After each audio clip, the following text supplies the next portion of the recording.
ഹേ quotes, നമുക്കിതുപോലത്തെ flowers ഉണ്ടാക്കിയാലൊന്ന്. First നിങ്ങൾക്ക് ഇതുപോലെ ഇഷ്ടമുള്ള ഏത് കളർ പേപ്പർ വേണമെങ്കിലും എടുക്കാം. ഞാനിപ്പോൾ ഒരു നോട്ട്ബുക്കിൻ്റെ പേജാണ് എടുത്തിരിക്കുന്നത്. ദെൻ അത് ഞാൻ സർക്കിൾ ഷേപ്പിൽ കട്ട് ചെയ്തെടുക്കുന്നുണ്ട്. ഞാനിന്ന് ഉണ്ടാക്കുന്ന ഈ ഫ്ലവർ എൻ്റെ ഫ്രണ്ട് എനിക്ക് ഇൻസ്റ്റ വഴി അയച്ചു തന്നൊരു വീഡിയോ ആണ്. അവളുടെ സജഷൻ പ്രകാരമാണ് ഞാനിത് ഉണ്ടാക്കുന്നത്. ഇതുപോലെ നിങ്ങൾ പറയുന്ന വീഡിയോസ് ഞാൻ ഇടണമെങ്കിൽ നിങ്ങൾ എനിക്കൊന്ന് കമൻറ്റ് ചെയ്യേ, അല്ലെങ്കിൽ എനിക്ക് പേഴ്സണലി മെസ്സേജ് അയച്ചാലും മതി. നെക്സ്റ്റ് വീഡിയോയിൽ ഞാൻ എന്തായാലും ആ ഐറ്റം ഉണ്ടാക്കും. നിങ്ങൾ ഈ ഫ്ലവർ ഉണ്ടാക്കുന്നത് ഡിഫറെൻറ്റ് ക്രിയേറ്റേഴ്സ് ഉണ്ടാക്കാൻ നിങ്ങൾ കണ്ടിട്ടുണ്ടാവാം. എന്നാൽ എൻ്റെ ചാനലിൽ ഒരു വീഡിയോ കിടന്നോട്ടെ. എന്നാലും നമ്മുടെ ചെറിയ ചാനലിൽ ഇതൊന്ന് കിടന്നോട്ടേന്നേ. പിന്നെ നിങ്ങൾക്ക് എൻ്റെ വീഡിയോസൊക്കെ ഇഷ്ടമാണെങ്കിൽ ഒന്ന് ലൈക്കും കമൻറ്റൊക്കെ ചെയ്യണേ.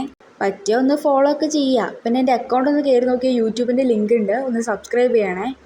കഴിഞ്ഞ വീഡിയോയിൽ ഞാൻ പറഞ്ഞില്ല എനിക്ക് വീഡിയോ എടുക്കാനും എഡിറ്റ് ചെയ്യാനൊന്നും ടൈമില്ല എന്ന്. അതും ഈ ക്ലാസ് തുടങ്ങിയതിന് ശേഷം.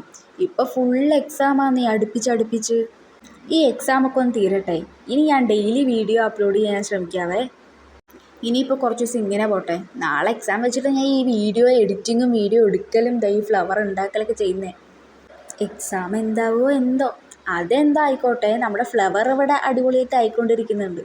പിന്നെ ഞാൻ ഉണ്ടാക്കുന്ന ഐറ്റംസ് നിങ്ങൾക്ക് ഇഷ്ടമാണെങ്കിൽ ഒന്ന് വീട്ടിലൊന്ന് ട്രൈ ഒക്കെ ഒന്ന് ചെയ്ത് നോക്കാം. പിന്നെ ഞാൻ പറഞ്ഞ മാതിരി നെക്സ്റ്റ് എന്ത് വീഡിയോ ഉണ്ടെന്നൊന്ന് കമൻറ്റ് ചെയ്യണേ.